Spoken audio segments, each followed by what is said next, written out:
Action. Oke, assalamualaikum warahmatullahi wabarakatuh. Oke, alhamdulillah, wassalatu wassalamu ala rasulillah, wala haula wala quwwata illa billah, amma ba'du. Selamat pagi semuanya. Sehat semuanya? Alhamdulillah, luar biasa. Oke ya. Saya sampaikan terima kasih sebanyak-banyaknya kepada semua peserta diseminasi ya, ataupun penyebaran informasi terkait hal-hal yang sudah kami pelajari ya, CGP atau calon guru penggerak angkatan 10 Kabupaten Lamongan. Dalam hal ini saya adalah Ahmad Eko Abaludin Jamil, salah satu CGP ya, dari Lamongan, khususnya dari SMK Islam Tidung ini, yang kali ini melaksanakan program diseminasi atau penyebaran informasi terkait dengan budaya positif ya. Oke, langsung saja kita mulai. Jadi fokus kita pada pagi hari ini adalah fokus kepada seminar pendidikan diseminasi yang fokus kepada budaya positif ya. Dan Ismail itu adalah nama saya ya. CGP angkatan 10, mudah-mudahan ke angkatan selanjutnya Bapak Ibu semua bisa ikut serta dalam program ini ya, dan yang insya Allah akan sangat banyak manfaatnya. Oke, kita lanjut. Ya, di situ ada foto saya memegang tangan. Ya, itu ada rahasia dan ada maksudnya. Kenapa? Cek kita. Ya. Itu adalah pegangan tangan. Ya. Pasti ketika melihat foto itu tanpa adanya tulisan apa-apa yang menerangkan apa-apa, itu ada sebuah misteri. Maksudnya apa? Ada sebuah pegangan tangan di situ. Oke? Sekarang coba Bapak Ibu bisa berpasangan dengan teman yang di sebelahnya. Coba. Halo. Halo. Oke. Sekarang coba Bapak Ibu membuat pasangan ya, dengan orang yang ada di sebelahnya atau di belakangnya, monggo ya. Kemudian dua-duanya saling bergenggam tangan, menggenggam tangannya sendiri-sendiri ya. Oke.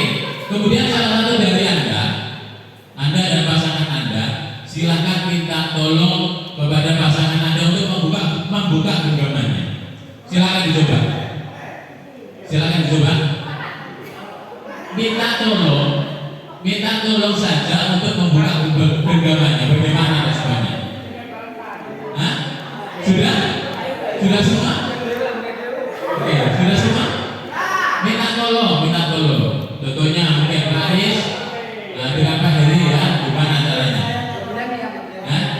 Enggak, kita kalau membuka genggamannya sendiri, bukan tangan Anda. Ya, sampai kan sama-sama mengepal tangan. Ya, dua-duanya ngepal kan. Kemudian saling minta tolong tangannya dibuka. Tolong tanganku buka, gitu maksudnya.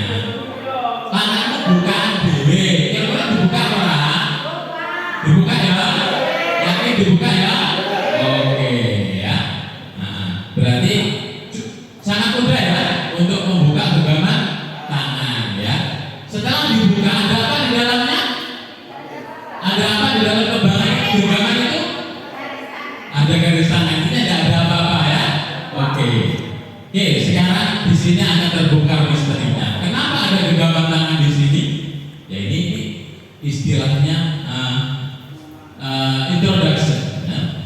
Penggiringan opini yang akan kita pelajari nanti. Oke. Game selanjutnya, halo. Ya ini sekali lagi tetap Anda berpasangan. Tolong berpasangan dengan teman sebelahnya. Halo, sudah? Kemudian Anda, salah satu dari Anda dengan pasangan Anda nanti, silahkan tulislah sebuah rahasia. Dalam sebuah kertas kecil silahkan disobek. Sebuah rahasia ini sangat berharga bagi Anda. Jangan sampai teman Anda itu tahu. Ya, oke? Sudah? Sudah ya? Sudah ditulis dan sudah dipegang. Silahkan taruh kertas itu yang sudah ada rahasia terbesar Anda itu di salah satu genggaman Anda. Sudah? Oke. Kemudian ya, sekarang otomatis kalau kita punya rahasia, rela atau tidak untuk dibagikan ke temannya? Tidak pastinya ya. Oke, sekarang minta tolong Sampean rayu teman sampean itu untuk bisa membuka genggaman tangan itu apapun caranya, ya. Intimidasi silakan, ya.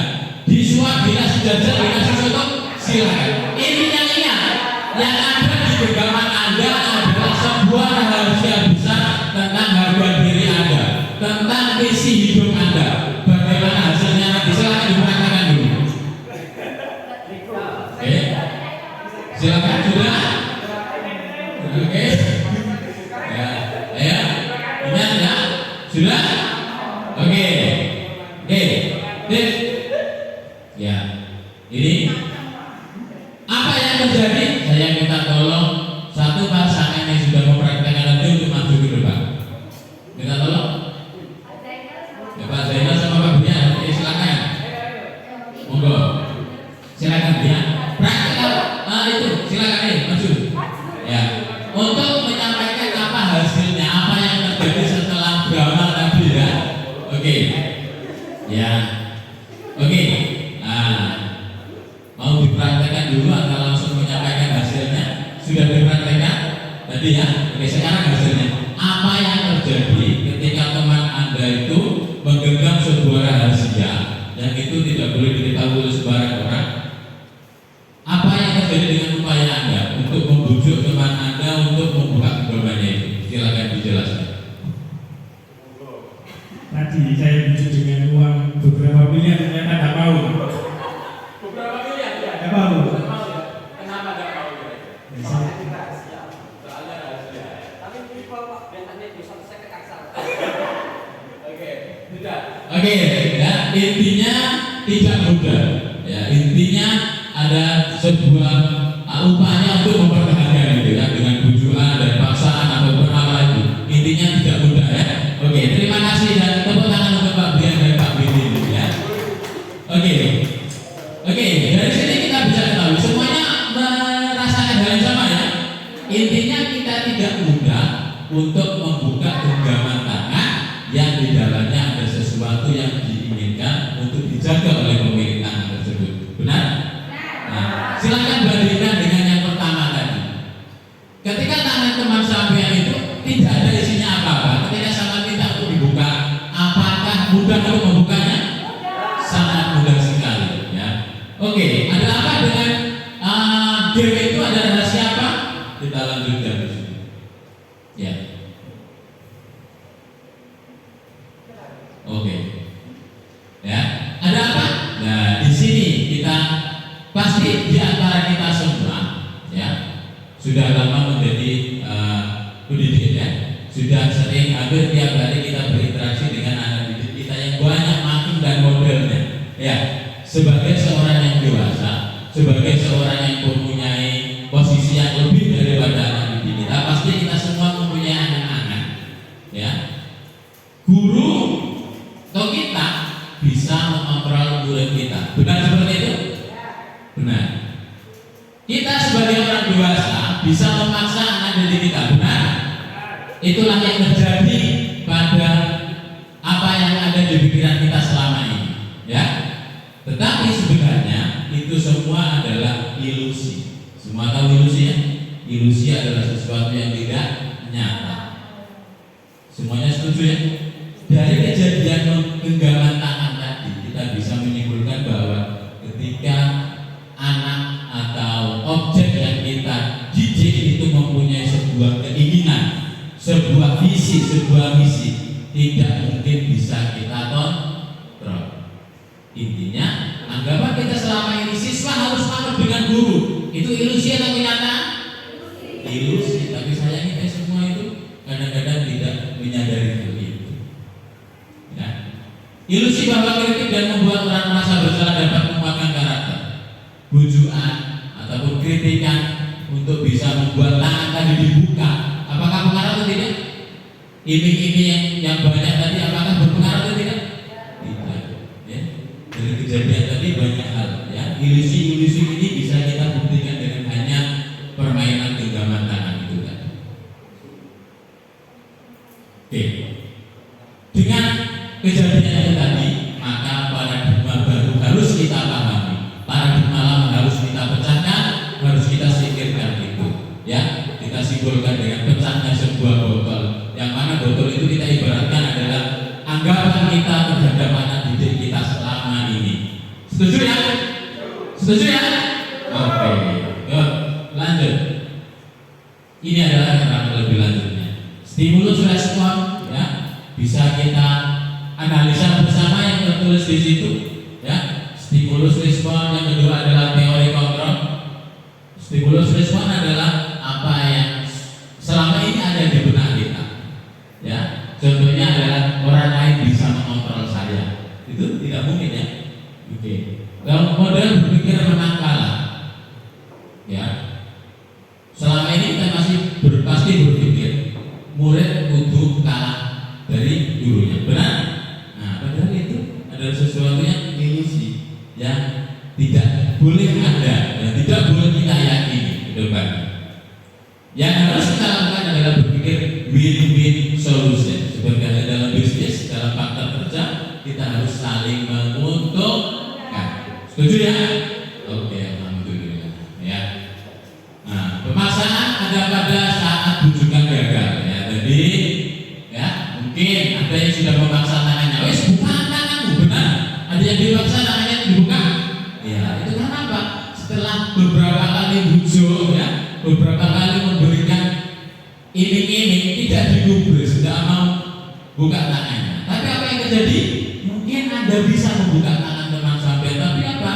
Di situ pasti ada sebuah luka atau ada rasa sakit yang ditimbulkan, ya. Bisa kadang-kadang kena kukunya, ya. Nah, itu kita ibaratkan proses kita memaksa anak didik kita untuk bisa mematuhi apa yang kita inginkan. Setelah ini, semoga kita semua bisa membuang ilusi tentang hal-hal yang masih kolot itu tadi dengan hal-hal yang baru yang harus kita aplikasikan kemudian. Kita lanjutkan, ya. Oke, ya. Intinya dari sini kita bisa tahu siapakah yang memiliki kontrol penuh terhadap peserta didik itu khususnya. Halo, ya. Kontrol dari setiap manusia itu siapa yang punya kontrol? Dirinya sendiri. That's right. Itu adalah inti daripada teori kontrol atau teori pilihan itu. Setiap individu mempunyai kontrol pada dirinya masing-masing. Ini nantinya akan menjadi dasar kita, mendasari pola pikir kita nanti selama kegiatan ini sampai akhir nanti. Jadi utamanya adalah di sini. Kalau kita sudah bisa membenarkan posisi kontrol itu, menghilangkan ilusi-ilusi yang sudah kita yakini selama ini, kita berarti sudah siap untuk masuk ke tahapan berikutnya untuk membuat sebuah budaya positif di sekolah. Budaya positif yang dalam hal ini adalah disiplin positif. Oke, are you ready? Oke, good. Lanjut. The next question is, what is discipline? Apakah disiplin itu? Coba raise your hand please. Ada yang bisa membantu saya menjelaskan atau apa yang ada di benak sampean, yang di benak Bapak Ibu ketika mendengar kata-kata disiplin? Gimana? Coba Bu, diulangi lagi. Mentaati aturan. Mentaati aturan. Ada yang lain? Tepat waktu. Oke, tepat waktu dalam segala hal ya. Oke, manajemen waktu. Ada yang lain? Oke, let's check it out. Apakah jawaban yang sudah kita dengarkan tadi sudah sesuai apa belum dengan yang sebenarnya dimaksud dari kata disiplin itu? Ya, this is the answer. Disiplin adalah berasal dari bahasa Latin disiplina, yang artinya adalah belajar. Belajar yang bagaimana? Di situ dijelaskan bahwa kata disiplin juga berasal dari akar kata yang sama, disiplin atau murid pengikut. Untuk menjadi seorang murid atau pengikut, seorang harus paham betul alasan mengapa mereka mengikuti suatu aliran atau ajaran tertentu, sehingga motivasi yang terbangun adalah motivasi intrinsik, bukan ekstrinsik. Jadi dari sini kita bisa memahami disiplin secara utuh. Intinya yang namanya disiplin itu lahir daripada pribadi seseorang. Lanjut, lanjut. Oke. Lebih jauh diterangkan lagi bahwa menyatakan bahwa arti asli dari kata disiplin ini juga berkonotasi dengan disiplin diri dari murid-murid serta dan patuh. Disiplin diri. Jadi padanan kata dari disiplin, ya, ataupun definisinya tadi adalah bisa kita juga mengatakannya sebagai disiplin diri. Itu adalah disiplin yang sebenarnya, ya. Disiplin yang total adalah disiplin diri. Oke, berarti dengan jawaban yang sudah kita dengar tadi dari Bu Yani dan Bu Nurul tadi, apakah sudah mengena atau apakah sudah cocok dengan keterangan yang ada ini? Masih belum terkoneksi 100% ya, masih bertanya-tanya. Kita lanjutkan. Seseorang yang memiliki disiplin tandanya dari definisi yang ada tadi, disiplin diri berarti mereka bisa bertanggung jawab terhadap apa yang dilakukan. That is the discipline in the right definitions, ya. Jadi yang namanya disiplin lahir dari diri sendiri. Wujudnya apa? Setiap orang yang sudah disiplin pasti mempunyai sifat yang bertanggung jawab. Bertanggung jawab terhadap apa? Apapun yang dilakukan oleh orang tersebut. Get it? Ya? Oke.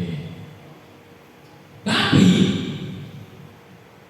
inilah mungkin yang pada sebagian wilayah Indonesia atau sebagian wilayah negara kita temukan ini. Mohon untuk bisa diperhatikan. Apakah benar pernyataan ini? Namun dalam budaya kita, makna kata disiplin telah berubah dari sesuatu yang dilakukan seseorang pada orang lain untuk mendapatkan kepatuhan. Apakah itu nyata adanya? Nyata? Kecenderungan umum adalah menghubungkan kata disiplin dengan ketidaknyamanan. Setuju? Setuju? Bukan dengan apa yang kita hargai atau pencapaian suatu tujuan mulia. Jadi di sini ada miskonsepsi, ada sebuah keyakinan ataupun pemahaman yang mungkin kurang pada lingkungan kita. Ya. Kenapa? Kita semua tahu bahwa disiplin yang kita akui bersama sampai saat ini adalah berupa sebuah ketidaknyamanan. Benar? Benar atau tidak? Benar ya? Padahal sebenarnya disiplin adalah bersangkutan dengan diri pribadi masing-masing. Kenapa kita bahas disiplin seperti ini? Inilah yang nantinya menjadi background, ya, menjadi dasar pemikiran kita setelah kita tadi memahami teori kontrol, kemudian teori disiplin ini nantinya menjadi modal yang utama untuk bisa menerapkan budaya yang positif. Lanjut. Ya, kalau tadi menurut orang Barat, sekarang bagaimana dengan tokoh nasional kita, tujuan pendidikan kita, founding father pendidikan Indonesia, ya. Founding father pendidikan Indonesia yang Dewantara atau yang disingkatkan HADI menyatakan bahwa di mana ada kemerdekaan disitulah harus ada disiplin. Padahal selama ini kita tahu sesuatu yang merdeka kita anggap liar. Kalau liar pasti tidak mempunyai disiplin. Benar atau benar? Itu yang harus kita pahami lagi sekarang. Sungguh pun disiplin itu bersifat self-disiplin, yaitu kita sendiri yang mewajibkan kita dengan sekeras-kerasnya. Tetapi itu sama saja, sebab jikalau kita tidak cakap melakukan self-disiplin, wajiblah penguasa lain mendisiplinkan kita, dan peraturan demikian itulah yang harus ada di dalam sebuah suasana yang merdeka. Merdeka di sini kembali kepada self disiplin. Menjadi tadi dasar dari melakukan sesuatu adalah kontrol diri pribadi masing-masing. Itulah inti dari dasar pemikiran kita pada pagi ini untuk menanamkan budaya positif. Ini adalah pemikiran dari Ki Hajar Dewantara. Semuanya kenal ya dengan Ki Hajar Dewantara? Oke. Lanjut. Merdeka itu bagaimana? Kita dijelaskan lagi di sini oleh Ki Hajar Dewantara. Jadi merdeka bukan berarti hanya merdeka dari penjajah saja. Di situ kita bisa pahami bahwa tetapi juga cakap buat memerintah diri sendiri.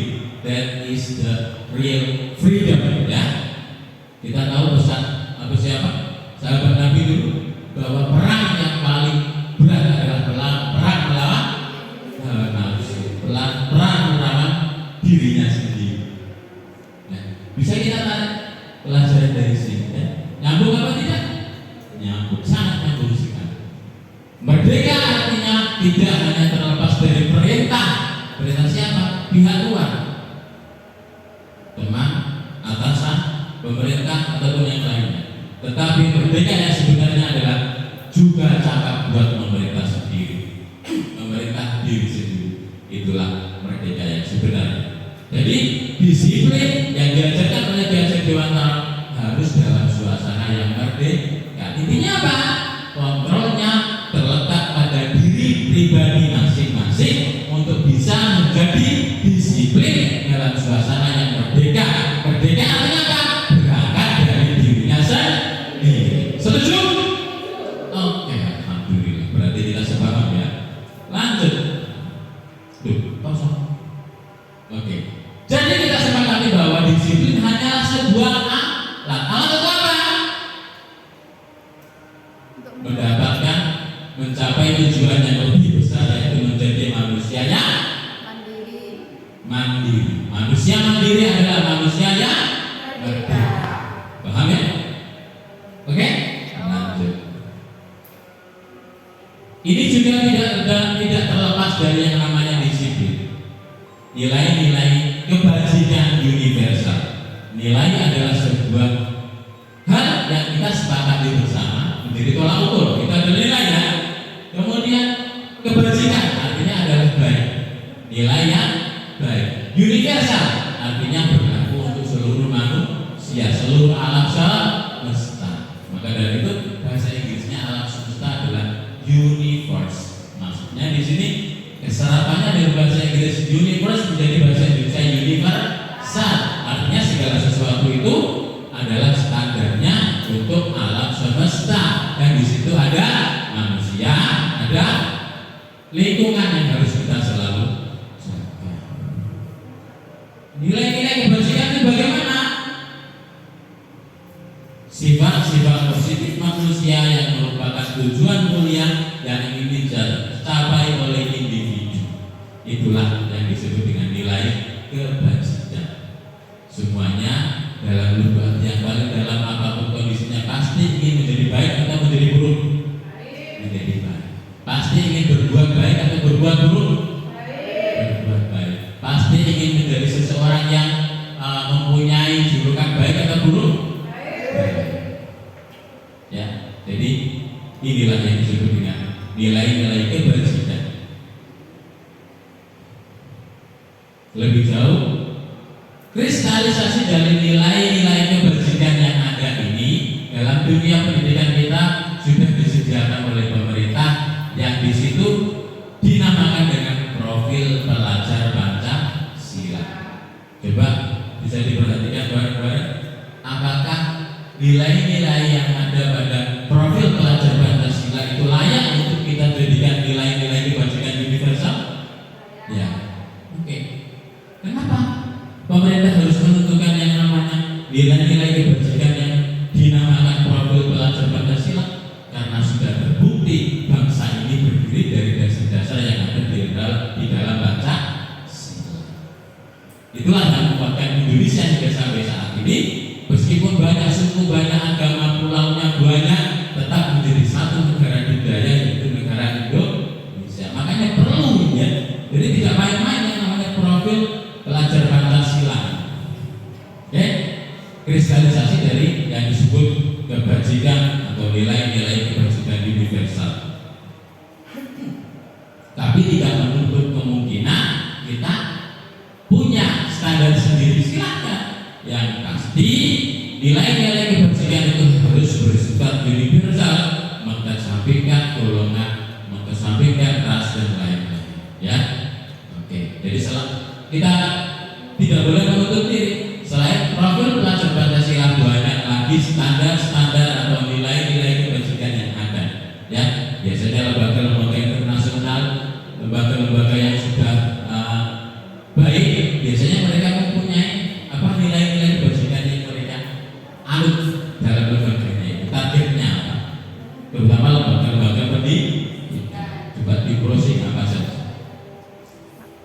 Lanjut. Oke.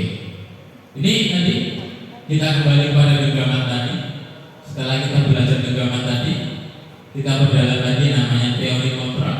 Siapa pencetusnya? Yang mempunyai teori kontrol ini adalah Dr. William Glasser. Dia adalah motivator dan juga pendidik, ya, yang menemukan bahwa sebenarnya posisi kontrol guru menjadi seorang guru itu mempunyai 5 pilihan yang nantinya meskipun 5 jenis ini tidak merupakan sebuah pilihan, tapi sebuah analisa dari Glasser tentang posisi kita sebagai seorang pendidik. Apa saja? Penghukum, pembuat rasa bersalah, teman, pemantau, dan manajer.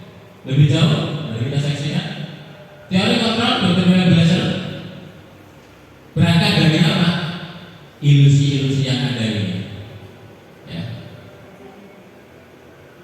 Ilusi yang sudah kita ketahui bersama bahwa ini adalah sebuah ilusi yang sialnya kemarin sudah mengalami ilusi ini, ya. Lahirlah yang namanya ini ada analisa dari Glasser, menghukum sebagai pembuat rasa bersalah dan seterusnya. Akibatnya banyak sekali di sini, ya. Inilah yang karena adanya ilusi kita menghukum. Kita yakin bahwa hukuman bisa membuat anak didik kita menjadi lebih baik. Kemarin kita mungkin boleh berpikir seperti itu. Setuju? Oke. Tapi sekarang setelah ini saya harap kita semua, terutama saya sendiri, tidak lagi berpikir dan kalau menghukum siswa yang salah akan membuat mereka lebih baik. That is totally wrong. Hal itu benar-benar salah. Kenapa? Dari analisa Glasser, guru berbuat menghardik, menunjuk, menyakiti, menyindir, ya. Hasilnya apa? Membentak, menendang, menyalahkan orang lain, ya. Itu adalah kalau atas guru berbuat, guru berkata, kemudian hasilnya. Ini adalah hasilnya. Kalau kita selalu mengambil posisi sebagai penghukum, hasilnya adalah nanti secara tidak langsung anak didik kita yang selalu kita bentak, yang selalu kita salahkan, akan juga menjadi pribadi yang suka membentak temannya, suka menyalahkan orang lain, ya. Oke. Posisinya kedua adalah membuat orang merasa bersalah. Yang biasa dilakukan oleh guru adalah berceramah, menunjukkan kekecewaan mendalam. Yang dikatakan kamu sudah mengecewakan saya. Akibatnya apa? Ketika kita sering memaksa diri kita untuk selalu mendengarkan ceramah kita, selalu mengungkapkan rasa kecewa kita terhadap kesalahannya tanpa mempedulikan alasannya, hasilnya apa? Menyembunyikan, menyangkal, dan berbohong. Itu lahir karena kita tidak peduli dengan latar belakang kesalahannya mereka itu apa. Ya, itu posisi membuat orang merasa bersalah. Jadi kita sukses untuk membuat anak didik kita itu selalu merasa bersalah. Sukses, tapi dampaknya sangat mengerikan sekali. Dan bagaimana seharusnya posisi yang kita ambil? Bisa kita pertimbangkan 3 posisi kontrol yang selanjutnya: menjadi teman, menjadi pemantau, atau menjadi manajer. Ya. Oke, ini tadi penghukum, ya. Patuhi aturan atau awas. Selanjutnya, nada suaranya selalu tinggi yang namanya penghukum. Ini kita harapkan tidak akan terjadi lagi ke depannya. Ya. Stop. Tanyakan kepada diri Anda bagaimana perasaan murid bila guru berbicara seperti itu pada saat muridnya datang terlambat. Coba kita bayangkan, kita terlambat datang, kemudian kepala sekolah memarahi kita, piye perasaan, ya kan?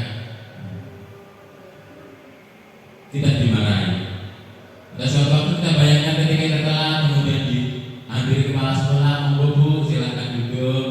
Nah, kenapa kok telat Bu? Itu akan sangat berbeda sekali respon kita, benar ya? Nah, banyak kan itu terjadi pada diri kita yang setiap kali yang telat kita marahi. Telat terus, bener apa teman? Ya, oke? Jadi ya? Hasilnya apa? Itu tadi. Kemungkinan murid marah, berdendam atau bersifat agresif. Ini adalah dampak ketika kita tidak memahami, mengkorek alasan kenapa telat dan lain sebagainya. Lebih buruk lagi, sepulang sekolah ini yang ekstrim. Kalau di Jawa mungkin cara kita temukan atau tidak pernah, ya. Murid melihat motor bapak ibu guru dan akan menggores kendaraan tersebut dengan paku. Saya ingat cerita guru saya dulu ketika beliau dinas di luar Jawa, ya.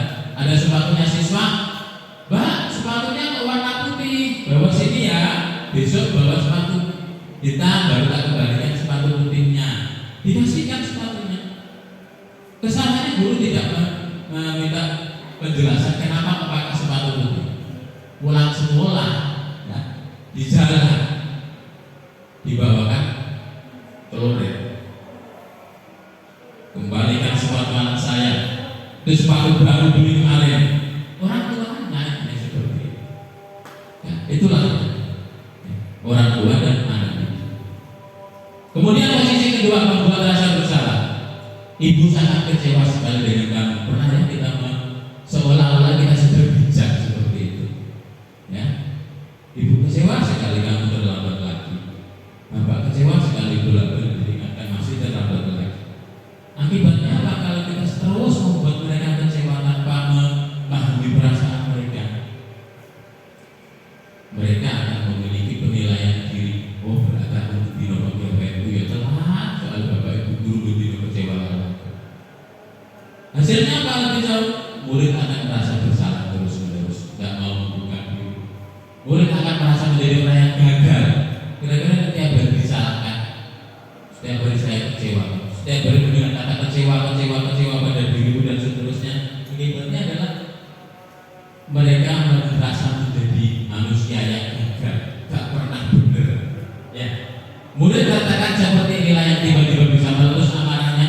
Nah, ini kadang-kadang kita pernah mendengar cerita ada murid yang kelihatannya tiap hari itu pendiam, tapi sekali membuat kasus langsung viral. Ya, mungkin hal itu bisa diciptakan oleh kondisi-kondisi yang seperti ini.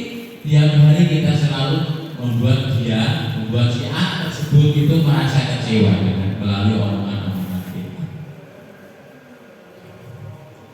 Posisi yang bisa kita pilih 3 posisi: teman, pemantau, dan satunya tadi ada manajer. Oke? Menjadi teman ini baik. Guru pada muridnya berperan sebagai teman, itu oke, bagus. Ya, biasanya kita menggunakan hubungan baik guru untuk mempengaruhi seseorang. Ya. Tujuannya tetap sama, mempengaruhi anak didik kita untuk bisa patuh terhadap kita dengan berperan sebagai teman. Ya, biasanya mengatakan apa? Ayolah, ini bapak, kalau boleh pakai wangi, maksud saya tidak belum lanjut. Ya kan seperti itu ya. Oke. Ya. Tapi kita harus aware, kita harus waspada. Apa yang perlu kita waspadai? Dampak efek samping dari kita kalau terlalu dekat dengan anak didik tidak salah, tetapi harus kita antisipasi ada efek positif dan efek negatif.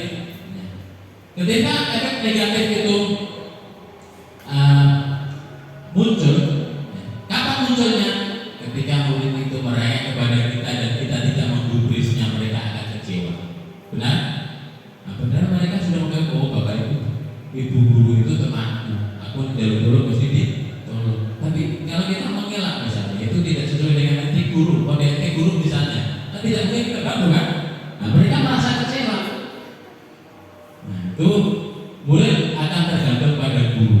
Itu juga efek negatif dari kalau kita mengambil posisi sebagai teman. Ya. Nah, kalau untuk ini kita bisa tahu bahwa nadanya selalu humoris, ya, akrab, bercanda, bahasa ibunya merampak pada murid, ya. Oke, dan seterusnya. Murid tergantung pada guru, ya. Kalau kita sudah punya teman akrab, biasanya ada apa-apa selalu curhat. Oke. Pilihan kedua yang bisa kita merupakan pilihan yang dalam tanda kutip bisa kita terima. Jadi ada 3 pilihan yang bisa kita terima. Yang 2 di antara 3 ini, teman dan pemantau ini menjadi alternatifnya. Ya, dan utama pilihan kita haruslah menjadi seorang manajer. Ya. Pemantau, peraturannya apa? Kita selalu menjadi polisi, mengingatkan terus. Ya, oke. Berdasarkan pada peraturan-peraturan dan konsekuensi atau sanksi, pertanyaan yang dijukan seorang pemantau adalah apa yang telah kamu lakukan? Sanksi atau konsekuensinya apa? Kalau kamu telat tadi, konsekuensinya besok harus baca Yasin 12 kali. Seorang pemantau sangat mengadakan perhitungan tata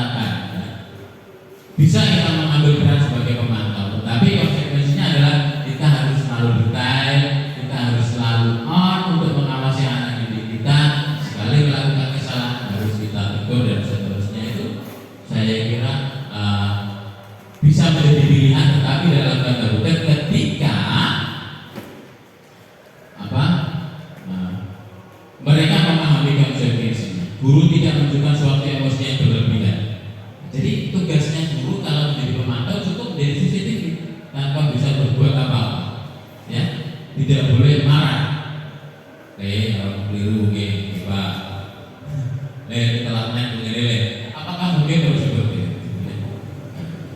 Sedangkan pilihan yang utama, yang recommended ya, the recommended choice is to be a manager. Ya, manager itu bagaimana maksudnya? Dalam posisi manajer kemudian diajak untuk menganalisa. Kita tahu ya, kalau yang ngajar mapel bisnis, saya kira bedanya manajer sama bos itu apa ya? Pimpinan dan manajer itu bagaimana? Sama-sama pimpinannya, dia berkarakter bos, dia berkarakter manajer, itu bedanya apa? Saya kira sudah paham semua ya. Nah, dalam dunia pendidikan sebagai seorang guru, murid diajak untuk menganalisis kebutuhan dirinya sendiri maupun kebutuhan orang lain. Penekanannya apa? Menjadi manajer di sini adalah mengajak siswa kita untuk mempunyai kemampuan, membuat konsekuensi, namun dapat berkolaborasi dengan murid bagaimana memperbaiki kesalahan yang ada. Intinya, murid diajak untuk berpikir, diajak untuk bernalar, bagaimana menjadi seorang pribadi yang baik. Biasanya apa yang kita katakan sebagai manajer? Apa yang kita yakini? Kita kembali lagi kepada hal-hal yang positif yang sudah kita sepakati bersama. Apa kamu meyakininya? Apa rencana kamu untuk memperbaiki hal ini? Jadi intinya kita libatkan mereka untuk membuat sebuah solusi. Tugas seorang manajer bukan untuk mengatur perilaku seseorang, ingat, ya. Kalau pemantau tadi kita mengatur semuanya, kita ingatkan semuanya, ya. Tapi kalau manajer di sini adalah kita membimbing murid untuk dapat mengatur dirinya sendiri. Kira-kira kalau kita sudah menerapkan posisi sebagai manajer, akan ringan atau berat tugas kita? Akan ringan ya, pasti. Kenapa? Karena semua siswa akan memiliki autopilot untuk menjadi pribadi yang baik, mempunyai sense of being, dan mempunyai etikat untuk menjadi sesuatu yang baik di masa mendatang. Nah, ini yang saya maksud tadi. Teman dan pemantau bisa menjadi sebuah alternatif jika apa? Bila bisa jadi dalam praktek penerapan disiplin sehari-hari kita akan kembali ke posisi teman atau pemantau. Karena apa? Murid yang ditangani belum siap diajak berdiskusi atau diundang melakukan restitusi. Paham ya? Jadi manajer ini bisa kita terapkan ketika murid-murid kita paham posisinya. Murid-murid kita nyanggak untuk kita ajak berpikir ke depan, sadar akan apa yang diyakini bersama tentang sesuatu yang baik itu tadi. Kalau ada murid kita ajak ngobrol belum paham tentang hal itu, kita wajib mengambil posisi sebagai pemantau ataupun menjadi teman yang selalu siap untuk mengingatkan, yang selalu siap untuk dicurhati. Paham ya? Perbedaan dari tiga posisi itu ya. Jadi tidak mutlak harus sebagai manajer. No, ada pilihan-pilihan di mana kondisinya seperti ini. Kalau manajer biasanya ada soalnya bagaimana? Tulus, bahasa tubuh tidak kaku, mendekat ke murid.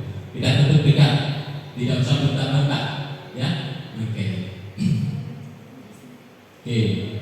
Posisi manajer sekali lagi membuat sesuatu bersama murid, mempersilahkan murid mempertanggungjawabkan perilakunya. Jadi kita persilahkan murid untuk bisa menakar dirinya sendiri, bertanggung jawab mobilnya seperti apa, agar bisa dikatakan menjadi pribadi yang baik lagi. Mendukung murid agar dapat menemukan solusi atas permasalahannya di sini. Di sini kita harus tahu bahwa tidak kita lepaskan begitu saja, tetap harus kita dampingi sampai murid itu benar-benar memiliki solusi. Ya, kita kasih stimulus, kita kasih arahan, ya. Jadi tidak apa masalahmu ini Pak, solusinya bagaimana? Kata ini tidak seperti harus kita dampingi. Maka dari itu seorang manajer telah memiliki keterampilan di posisi teman maupun pemantau. Namun bila kita menginginkan murid kita menjadi manusia yang merdeka, mandiri dan bertanggung jawab, maka kita perlu mengacu pada yang namanya restitusi. What is atau manajer bagi dirinya sendiri. Ada yang paham apa itu restitusi? Caranya bagaimana? Tahapannya apa saja? Ya, sekarang kita masuk kepada segitiga restitusi. Tahapannya untuk bisa mendampingi murid kita menemukan solusi dan tanggung jawab atas kesalahan yang sudah diperbuat tadi. Langkah-langkahnya bagaimana? Nah, sebelum kita masuk langkah-langkah, kita harus paham yang disebut dengan restitusi. Apa tujuan restitusi itu? Bisa dibacakan, Bu Titik.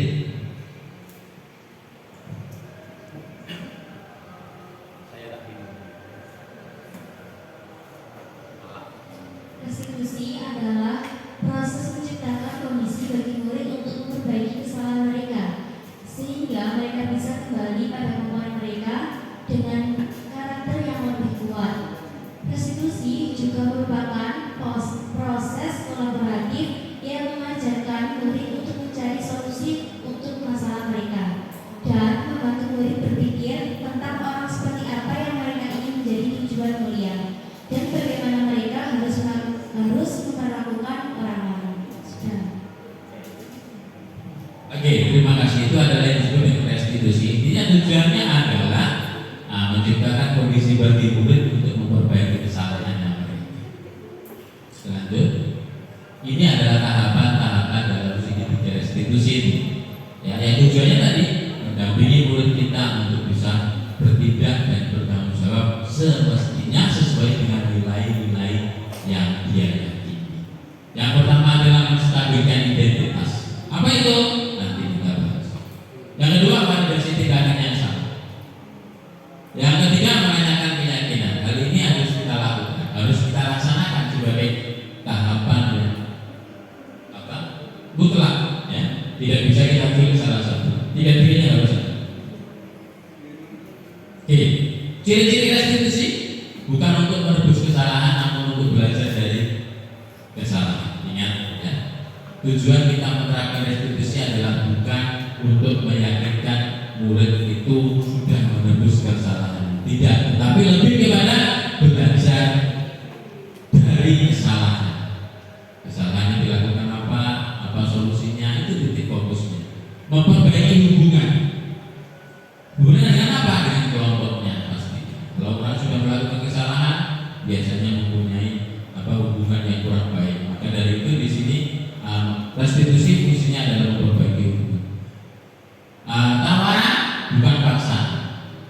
Jadi yang ada dalam restitusi ini bukan sebuah dikte, bukan sebuah instruksi, tetapi sebuah offer, penawaran. Ya, penawaran itu apa? Ya, kita menawarkan solusi, memancing mereka untuk bisa melahirkan sebuah solusi. Itu yang disebut tawaran. Restitusi menuntut untuk melihat ke dalam diri, ya, kembali atau mengaca introspeksi diri yang ada dalam restitusi.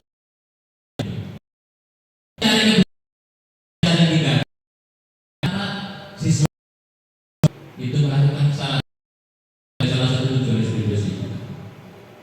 Restitusi diri adalah cara yang paling baik. Ya.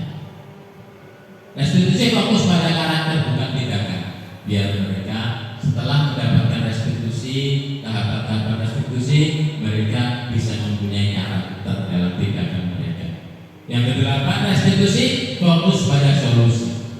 Solusi yang dilahirkan oleh peserta didik atas penawaran-penawaran atau pendampingan dari guru tadi. Restitusi mengembalikan murid yang berbuat salah pada kelompoknya. Ya, kalau seseorang sudah menyadari kesalahannya, pastilah dia akan bisa menjaga diri untuk tidak melakukannya lagi. Tahapan yang pertama, ya, jadi tahapan yang pertama adalah menstabilkan identitas. Apa maksudnya? Apa yang ada di dalam menstabilkan identitas? Ya, stabilize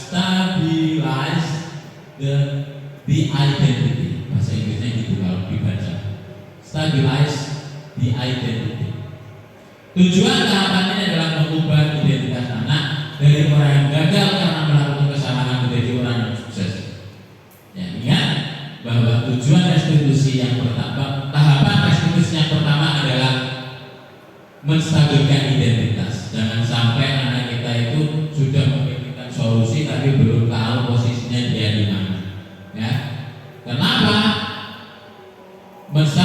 identitas ini adalah mengokohkan posisi siswa atau membuat kesalahan itu untuk tidak merasa menjadi orang yang gagal, ya, tapi merasa bisa menjadi orang yang sukses atau melakukan kesalahan karena melakukan kesalahan. Ya. Anak yang melanggar peraturan karena sedang mencari perhatian adalah anak yang sedang mengalami kegagalan. Dia mencoba untuk memenuhi kebutuhan dasarnya namun ada benturan. Ini ada salah satu contoh kasus, ya, latar belakang seseorang yang mencari perhatian. Banyak bentuk yang mencari perhatian. Mungkin dengan pura-pura main HP, mungkin dengan pura-pura musik temannya akan diperhatikan gurunya dan seterusnya. Ya, itu pastilah ada latar belakangnya setiap kesalahan itu. Ya, nanti akan kita bahas dasar-dasar dari sebuah tindakan itu ada 5 kebutuhan dasar manusia. Apa itu 5 kebutuhan dasar yang bisa mendasari tindakan dari setiap orang? Nanti kita bahas ya. Ya, intinya kita fokus sekarang pada tahapan restitusi. Ya, yang pertama stabilitas. Yang kedua, ya, kalau kita ingin menjadi reflektif, maka kita harus meyakinkan si anak dengan cara mengatakan kalimat-kalimat ini. Ini adalah contoh kalimat yang bisa kita lakukan untuk bisa memposisikan anak belajar dari kesalahan. Berbuat salah itu tidak apa-apa. Ya. Yang kedua, tidak ada manusia yang sempurna. Saya juga pernah melakukan kesalahan seperti itu. Kita buat diri kita sebagai contoh. Kita bisa menyelesaikan ini. Kita memberi keyakinan anak untuk bisa menghadapi masalah yang dihadapi. Bapak Ibu tidak tertarik mencari siapa yang salah, tapi Bapak Ibu ingin mencari solusi dari permasalahan ini. Kalimat-kalimat ini bisa kita sampaikan kepada anak kita sebelum nanti meminta mereka untuk memikirkan solusi. Kita posisikan mereka dulu untuk bisa belajar menyadari kesalahannya. Ya. Yang kedua adalah validasi tindakan. Apakah dia sudah sadar benar-benar setelah melakukan kesalahan? Ya, menurut teori kontrol, semua tindakan manusia baik atau buruk pasti memiliki maksud dan tujuan tertentu, yaitu memenuhi kebutuhan dasar. Ada 5. Nanti kita bahas ya. Jadi 5 kebutuhan dasar itu bisa menjadi atau menjadi dasar dari seseorang untuk melakukan tindakan. Kalau kita memahami kebutuhan dasar yang mendasari sebuah tindakan, kita akan bisa menemukan cara-cara paling efektif untuk memenuhi kebutuhan tersebut. Seorang guru yang memahami teori kontrol pasti akan mengubah pandangannya dari teori stimulus respon ke cara berpikir proaktif yang mengenali tujuan dari setiap tindakan. Kita validasi. Ketika ada anak didik kita melakukan sebuah kesalahan, ya, yang sering kita lakukan adalah langsung menyalahkan, benar? Ya, tetapi setelah ini saya tidak. Kita harus validasi dulu tindakannya. Kesalahannya di mana? Apa dasarnya dia melakukan kesalahan? Contohnya kalau misalnya ada anak telat, kenapa telat? Kita tanyakan dulu seperti itu. Kenapa dia itu melakukan itu? Ini adalah untuk menghindari tahapan restitusi yang salah. Kita harus menyadari pola pikir kita tadinya stimulus respon di teori kontrol, ya. Menganggap siswa bisa kita kontrol, itu kita hilangkan. Ya, agar apa? Kita bisa menjalankan segitiga restitusi, tahapan restitusi itu dengan baik, tidak salah alam. Karena ini ilusi-ilusi yang tadi harus benar-benar kita buang jauh-jauh dari anak-anak kita. Ya, realita kebutuhan kita tidak sama. Kita bisa berempati karena kebutuhan kita tercukupi. Mungkin anak didik kita ada yang terlambat sekolah, apa? Tadi malam jaga tapi harus cari uang untuk saku misalnya. Itu menandakan bahwa kebutuhan kita tidak sama. Ya, itu harus kita pahami sebelum kita atau dalam melaksanakan tahapan restitusi kita harus memahami hal ini. Ya, guru tidak boleh selalu menang, harus sama-sama menang siswa dan guru.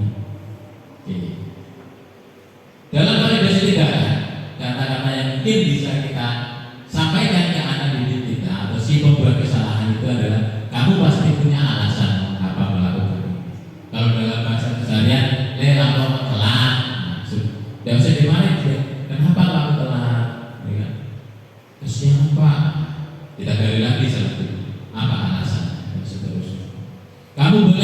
melakukan sikap itu, tapi kamu harus menambah sikap yang baru. Ketika ada seseorang kebahagiaan untuk melakukan yang benar, ya, misalnya saya terpaksa Pak harus bangun siang karena malamnya itu saya begadang Pak, ya. Itu harus kita yakinkan bahwa dia harus meyakini bahwa dia sanggup untuk mengimbangi, ya, sanggup untuk menambahkan sikap-sikap yang baru, ya. Nah, institusi tidak menyarankan guru bicara ke murid bahwa melanggar aturan dan bersikap yang baik. Ingat kata-kata yang tadi, setiap manusia itu berhak salah. Itu tujuannya apa? Bukan untuk membenarkan siswa melakukan salah, tidak, tetapi untuk bisa memahami alasannya mengapa murid itu sampai melanggar aturan. Ya, itu kualitas. Menanyakan keyakinan, ya. Apa maksudnya? Aristoteles mengatakan bahwa kita pada dasarnya termotivasi secara internal. Ini adalah sifat dasar manusia. Ketika melakukan sesuatu pasti ada motivasi. Ketika kita sukses telah tercapai langkah satu, dan ketika langkah yang salah telah divalidasi, maka anak akan siap untuk dihubungkan dengan nilai-nilai yang dipercaya. Setelah dari satu kita sadarkan posisinya, kedua alasannya, validasi kenapa dia melakukan kesalahan, yang ketiga adalah menanyakan keyakinan, maka anak siap untuk dihubungkan dengan nilai-nilai. Ketika sudah paham posisinya, sudah kita validasi alasannya, barulah kita tarik terhadap nilai-nilai yang seharusnya dilakukan. Nilai-nilai yang bersifat universal itu tadi pokoknya, ya. Yang kita katakan adalah apa yang kita percaya sebagai kelas atau keluarga, apa nilai-nilai umum yang kita telah sepakati. Itu tadi, ya. Nilai kesepakatan. Kesepakatan ini lahirnya dari komunitas yang di situ sama-sama setuju untuk membuat sebuah keyakinan, ya. Itulah yang nanti kita hubungkan untuk bisa membuat atau melengkapi langkah-langkah restitusi. Ya. Selanjutnya adalah tentang keyakinan kelas yang di situ menjadi tolak ukur kita untuk melakukan tahapan restitusi. Mengapa tidak peraturan? Mengapa harus keyakinan? Oke, di situ ada contoh pertanyaan. Mengapa kita memiliki peraturan harus menggunakan helm bila mengendarai kendaraan roda 2? Itu adalah sebuah pertanyaan tentang peraturan. Mengapa kita memiliki peraturan 3M, menggunakan masker, mencuci tangan dan menjaga jarak 1,5 meter? Mengapa kita memiliki peraturan harus datang tepat waktu pada saat mengikuti pelatihan? Untuk mendukung motivasi intrinsik, kembali ke nilai keyakinan lebih menggerakkan seseorang dibanding mengikuti serangkaian peraturan-peraturan. Ya, kalau peraturan kita tahu bahwa peraturan itu lahir dari orang lain, benar?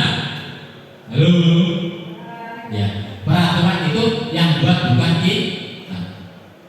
Sedangkan keyakinan di sini yang menjadi tolak ukur kita untuk melakukan tahapan restitusi adalah keyakinan. Keyakinan apa? Keyakinan yang sudah disepakati. Oke, ya. Kenapa kita memiliki keyakinan? Bukan peraturan, lingkupnya di situ. Ya. Peraturan kelas itu sebutnya akan lebih kecil. Keyakinan kelas itu akan mengcover apa yang ada. Kenapa? Itu dibikin, disepakati dan dilahirkan bersama oleh orang-orang individu yang ada di dalam kelas tersebut. Ya, kalau keyakinan kelas sudah ada, nanti lingkungan positif akan terbentuk, dan akhirnya lahirlah yang namanya budaya positif. Oke. Ya. Keyakinan itu tadi yang diyakini oleh setiap orang dan lebih komprehensif, lebih luas cakupannya daripada sekedar peraturan. Sekarang dari apa yang ada di sini, kesepakatan kelas, dua item ini, dua kesepakatan kelas ini, manakah yang menurut Anda bisa kita jadikan keyakinan kelas? Yang sebelah kiri apa yang kanan? Yang kiri? Oke, kita coba lihat. Datang tepat waktu mengucapkan salam, menjaga kebersihan sekolah, berdoa sebelum dan sesudah kegiatan, aktif dalam pembelajaran, ya, tertib. Ada yang pilih sebelah kanan? Kalau sebelah kanan kesepakatan kelas, kami guru dan murid yang saling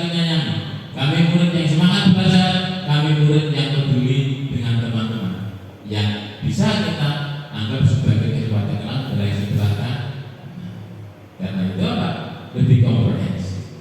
Dan itu mencakup semua hal yang ada di sebelah kiri, dicakup di sebelah kanan. Oke, lanjut. Kebutuhan dasar manusia. Inilah yang tadinya ya menjadi dasar setiap manusia yang bertindak pastilah punya motivasi. Motivasinya macam-macam. Salah satunya di sini adalah kebutuhan dasar manusia. Ya. Apa saja kebutuhan dasar manusia? Ada 5 di sini.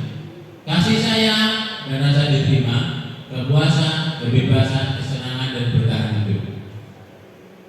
Setiap kegiatan yang dilakukan oleh individu baik kita maupun anak didik kita pastilah berangkat dari 5 hal yang ada. Ya. Meskipun kegiatan atau aktivitas yang dilakukan itu sama. Intinya apa? Hubungannya apa dengan restitusi tadi? Ya, kita harus paham. Kita harus memahamkan diri kita sebagai pendidik yang menghadapi membuat kesalahan itu tentang motivasi apakah yang ada di balik kesalahannya itu. Itulah yang ada hubungannya dengan tahapan segitiga restitusi. Ya, oke. Sampai di sini ada yang belum ditanyakan? Oke. Ada lebih jelas lagi? Di sini logika kelompok ataupun peta utuh daripada materi kita hari ini. Ya. Disiplin positif. Di sini di bawahnya ada teori kontrol yang menjadi dasar pemikiran kita untuk bisa memahami anak didik kita. Ya. Oke. Anda tidak bisa mengontrol orang lain. Ya. Ini lahir karena ilusi yang tadi harus kita buang. Anda tidak bisa mengontrol orang lain, hanya Anda yang bisa mengontrol diri Anda. Ya. Itu adalah ini. Kemudian dari situ maka disiplin, belajar kontrol diri dengan menggali potensi kita agar tercapai tujuan dunia, yaitu sesuatu yang menjadi seseorang, menjadi seseorang yang kita inginkan berdasarkan nilai-nilai yang kita hargai. Itu bisa tercipta sebuah disiplin. Ya. Oke. Kemudian yang kedua adalah semua perilaku memiliki tujuan. Jadi setiap manusia yang ada ini pastilah setiap melakukan aktivitas punya tujuan. Teori motivasinya adalah motivasi intrinsik untuk menghindari hukuman, untuk mendapatkan imbalan, ya. Menghargai diri sendiri, nilai-nilai kebajikan universal. Jadi intinya dalam melakukan aktivitas, ya, itu ada 2 motivasi eksternal dan motivasi internal, ya, yang bisa membuat orang itu menjadi disiplin, menjadi sukses, bisa meraih nilai-nilai kebajikan yang bagus, ya. Itu adalah motivasi intrinsik.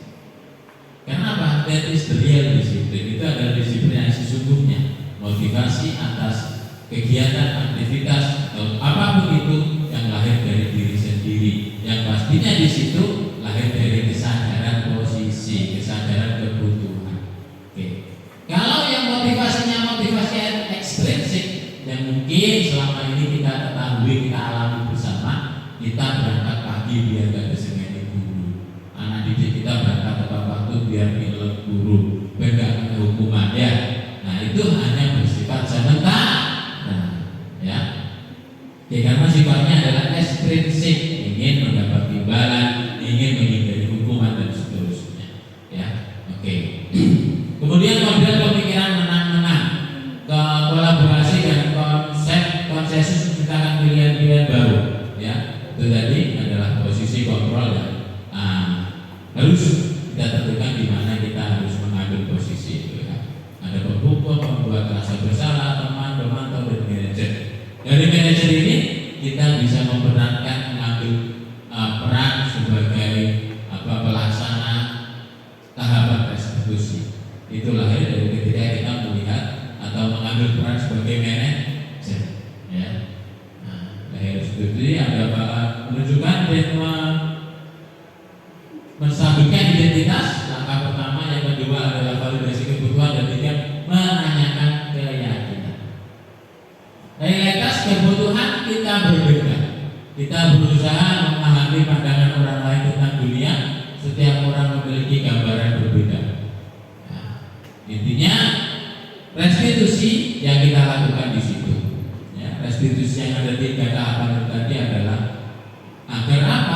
kita bisa memahami, kita bisa mengarahkan anak didik kita untuk memenuhi kebutuhan dasar. Di situ ada 5 ya, yang menjadi motivasi atas setiap aktivitas yang dilakukan oleh anak didik kita. Jadi tujuannya di situ. Ya, jadi restitusi yang dilakukan itu adalah tujuannya apa? Lebih bisa mendampingi anak didik untuk bisa mendapatkan posisi sebagaimana yang dia inginkan, ya, untuk mencapai nilai-nilai luhur yang dia inginkan. Oke, alhamdulillah. Untuk hari ini saya kira ini adalah ringkasan dari materi kita pada hari ini, ya, disiplin positif. Oke, ada yang perlu ditanyakan? Ada yang mau bertanya silakan. Halo? Halo, ada yang perlu ditanyakan? Oke. Oke, coba kalau nggak ada yang perlu ditanyakan, coba saya tanya sekarang. Salah satu peran sebagai manajer, yaitu peran ideal dari seorang pengajar untuk menghadapi pembuat kesalahan, ada yang disebut dengan tahapan segitiga restitusi. Ada berapa tahapannya? Ada 3. Yang pertama adalah menstabilkan identitas. Maksudnya kita anak didik atau membuat kesalahan itu posisi tidak menjadi pribadi kelak kesalahannya. Tahapan yang kedua adalah validasi tindakan. Alasannya kenapa pembuat kesalahan itu melakukan kesalahan atau pelanggaran itu. Dan tahapan terakhir adalah apa? Menanyakan keyakinan. Itu sebagai tolak ukur agar pembuat kesalahan bisa melahirkan solusi atas kesalahan yang dia lakukan. Oke? Dengan berakhirnya oke, ada yang bertanya, silakan Bu Lirin, silakan.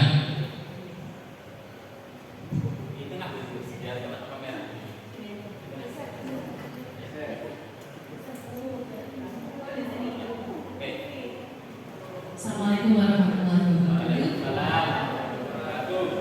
Mohon maaf sebelumnya Pak Eko, ini saya datang di ujung acara. Jadi mungkin sebagian besar materi tadi agak belum masuk ya saya. Hanya dari materi sedikit dari yang Bu yang tadi saya menyimak sedikit. Pertanyaan saya di sini. Tadi kan apa ya? Saya kok lupa itu masuknya kategori apa tadi? Ada hukuman, konsekuensi sama restitusi tadi itu ya. Nah, itu kira-kira dari ketiga hal itu yang paling efektif untuk diterapkan di disiplin positif itu yang mana? Sudah itu aja. Oke, terima kasih. Oke, pertanyaan yang sangat luar biasa sekali ya. Ada hukuman, ada konsekuensi, ada restitusi. Ya, dari ketiga hal ini erat kaitannya dengan penanganan kasus atau penanganan sebuah kesalahan. Ya, oke. Pertanyaannya adalah dari 3 hal ini manakah yang paling baik, yang paling ideal untuk kita laksanakan? Nah, ada yang tahu jawabannya? Ada yang tahu jawabannya? Tolong dibantu. Dari 3 hal dari pembuat kesalahan itu ada 3 hal kita terapkan. Yang pertama ada hukuman, ada konsekuensi, dan ada restitusi. Manakah dari 3 hal ini yang paling ideal untuk kita terapkan? Restitusi. Semuanya setuju? Oke. Kenapa? Kenapa restitusi ada alasannya? Oke? Coba kita analisa lagi. Kenapa? Kalau hukuman, jadi hukuman bersifat apa? Melukai. Benar ya? Oke.